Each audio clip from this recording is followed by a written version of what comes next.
Hello dear students, in this video I'll tell you word meaning and question answer of this poem 2 geography lesson of class 8. We'll begin with word meaning students. So first word is sprang, flew, उड़ा. हम यहाँ पे aeroplane की बात कर रहे हैं बेटा. पोएम में जो एरोप्लेन है वो स्प्रैंग हुआ, मतलब वो उड़ा है. फ्ल्यू, स्केल्ड, क्लाइम्ड, ऊंचा उड़ा. यहाँ पे जो एरोप्लेन है उसने स्केलिंग की है, मतलब वो उसने ऊंची उड़ान भरी है, वो आसमान की तरफ ऊंचा उड़ने लगा. तो स्केल्ड मीन्स क्लाइम्ड या ऊंचा उड़ना हम यहाँ पे कह सकते हैं, ऊंचा उड़ा.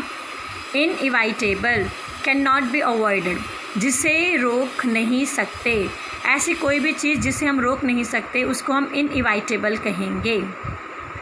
हैपहैज़ार्ड, HAPHAZARD, इन डिसऑर्डर, अस्त व्यस्त. डिलिनेटेड, शोन, दर्शाया गया. इसमें आप इजीली लर्न करिए. पहले डी की स्पेलिंग, फिर लाइन की स्पेलिंग, फिर एट की स्पेलिंग, और फिर अगर पास्ट टेंस बनाना है तो डी लगाइए. डिलाइनेटेड, शोन, दर्शाया गया. कॉजेस, रीजन्स, कारण. सो ये थोड़े से वर्ड मीनिंग थे बेटा पोएम 2 क्लास 8 के. So now we shall do question answer बेटा. Write 3-4 phrases likely to occur in geography class. इस पोएम में ऐसे हमें 2-4 फ्रेजेस ढूंढ के लिखने हैं जो अगर हमारी जोग्राफी की क्लास चल रही होगी स्कूल में, जो जोग्राफी का टीचर है या जोग्राफी की क्लास है उसमें यूज़ हो सकते हैं. सो ये फ्रेज़ हैं बेटा. वैलीज़ वर पॉपुलेटेड, जो वैलीज़ हैं, घाटियाँ हैं, ये आबादी से भरी हुई हैं.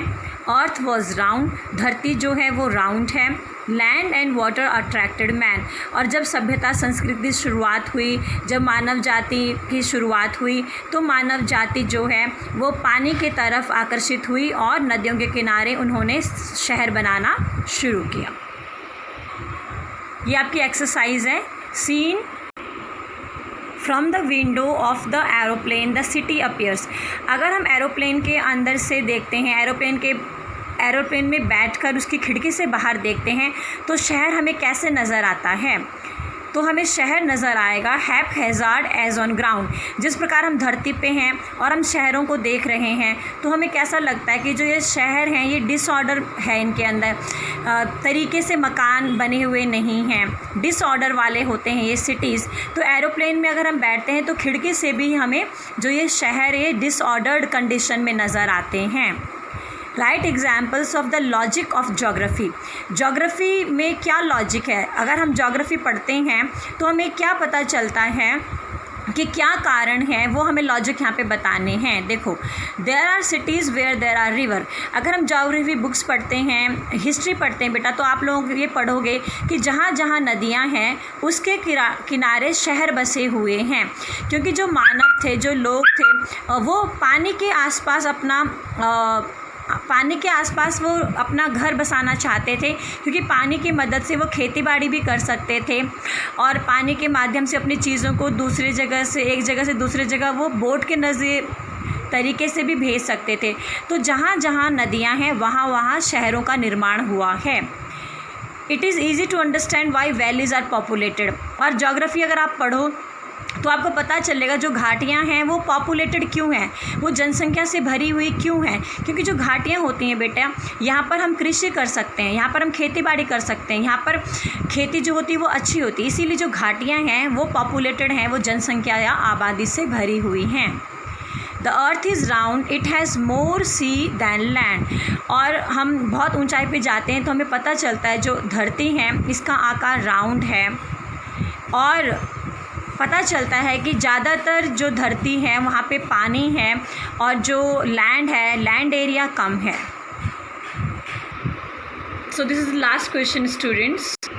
Mention 2 things that are clear from the height. अगर हम हाइट पे चढ़ते हैं, एरोप्लेन में चढ़ते हैं, तो ऊंचाई से ऐसी कौन सी 2 चीज़ें हैं जो हमें क्लियरली नज़र आएगी.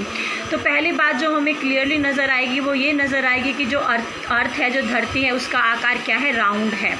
दूसरी बात, जो वैलीज़ हैं, जो घाटियाँ हैं, ये पॉपुलेटेड है, यहाँ पे जनसंख्या ज़्यादा मात्रा में है, ये हमें क्लियरली नज़र आएगा. लेकिन उतनी ही हाइट से हमें ऐसी कौन सी बातें हैं जो समझ नहीं आएंगी. तो पहली बात, हमें ये समझ में नहीं आएगा कि ये जो धरती है इसको बांटा क्यों गया, इस धरती को देशों में क्यों बांटा गया, और अगर एक देश है तो एक देशों को राज्यों में क्यों बांटा गया, ये दीवार किसने खड़ी की।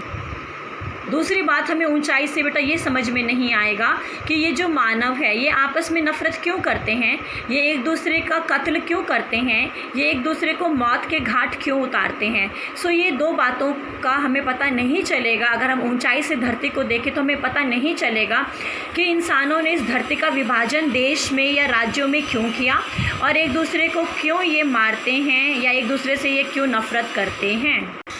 सो आई होप बेटा आपको ये वीडियो अच्छा लगा है और ईजीएस्ट वे में आपको वर्ड मीनिंग और क्वेश्चन आंसर मिले हैं। Thank you.